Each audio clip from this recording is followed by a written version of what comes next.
Here's a problem we run into over and over again. How do you reset an application to a baseline in a reasonably economic fashion? And there's a lot of things that make this complicated. In Django, one of the problems is working with complex generic relationships. Let's just say it's database voodoo. So here's a test page that we're working on here, and I built a script called nuke local, which basically erases the entire database locally and then rebuilds it. So I just want to show you what that script looks like and talk about the time and investment behind it. So here it is running, and we're done. And I'll just go over these what you see here really quickly. It has to set itself up a little bit.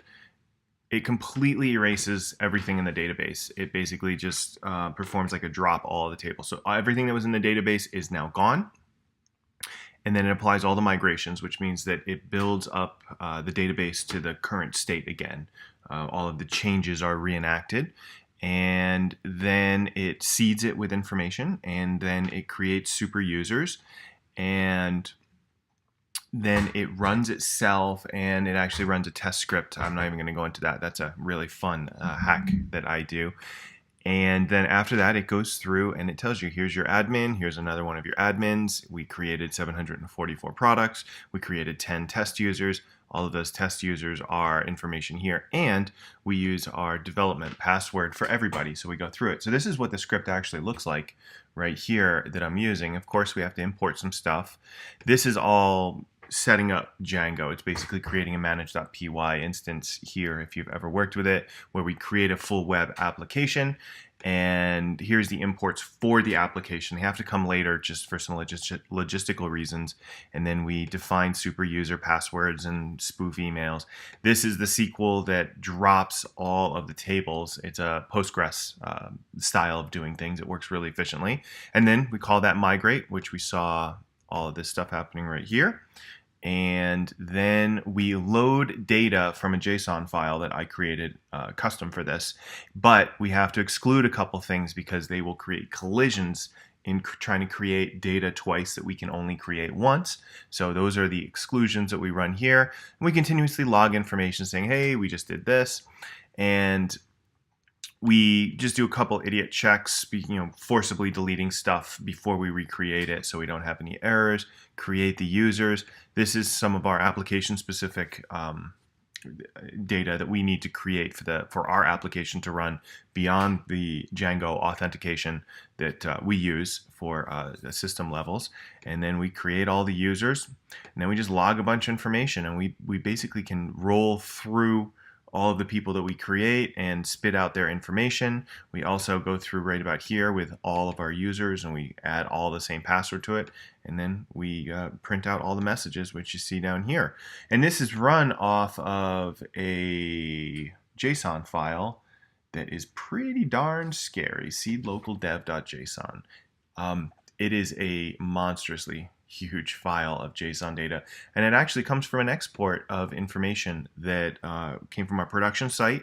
We ran a scrubber against, sterilized all the data, then we manicured a lot of the data out, and to create 700 products, 10 users, admins, and all this other stuff so that we can test all the features and functionality. But we can also load the data in, tweak it, add, subtract, export it out, and use variants on the data that we use. So this is a problem that people don't get to see very often behind the scenes, be it operating or even think about. Now, the time start to finish on this, I made a few mistakes. This is probably, if you really have your act together and you're used to doing it a lot, I would say 5 to 8 hours to get the script running in a Django environment start to finish. For simpler apps, you could probably cut it down to 3 or 4, but honestly, to really do a good job, you have to dedicate, an experienced dev probably for 2 days to really get this running to a point where you're comfortable and nothing goes wonky. And the complexity of your application will just be a multiplication factor on how much time it takes. But if you don't do this, then your various instances of testing, your various developers and things like that are not going to be looking at the same baseline data. And there's other ways to do this.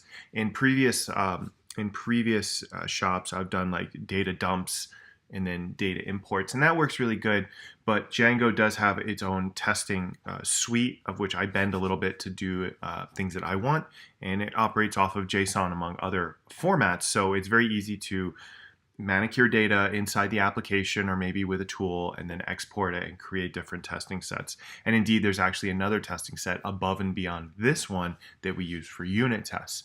So this is some of the most important work that you can do that nobody will ever recognize. And this is the grunt labor that you get in most developer pits. And this is also a great example of stakeholders going, what is he working on? What has he been doing for the past 2 or 3 days? You know what? I've been doing something for the past 2 days that allows everybody to work faster and shaves weeks and weeks off of development time every year, if not more. So it's just something to consider. It's not always about just writing the application. It's about writing all the tools for the application to give it the longevity and the shelf life that you want. So I hope that you found that interesting. Check it out. Talk to you soon.